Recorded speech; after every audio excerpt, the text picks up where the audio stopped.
Here we've got Nokia 7.2, and let me show you how to activate Talkback on the following device. So at first you have to open the list of all apps, then go to the settings. Now go to the very bottom of the list and pick accessibility, and now click on Talkback.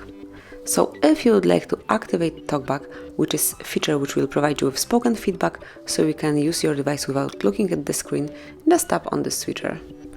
And then confirm that you are given all the permissions needed by tapping on OK.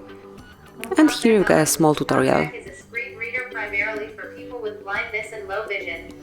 It allows interaction with the device using spoken feedback. So all you have to do is to tap on some particular option once and then double tap to select.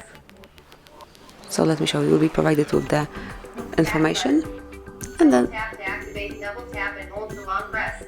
And then double tap to open it. Then you can mark anything and you'll be provided with feedback. List 26 items. Double tap to activate. Text to speech output. Double tap to activate. So this is it. This is how it works. And then if you would like to turn it off, just mark Talkback. Talkback on. Speak items on screen. Double tap to activate. Then click twice to open it. Talkback. Mark the indicator and double tap. Click on OK and double tap again. And that's it. Now it's no longer active. But this is it. This is how you can use this feature. Thank you for watching. Please subscribe our channel and leave the thumbs up.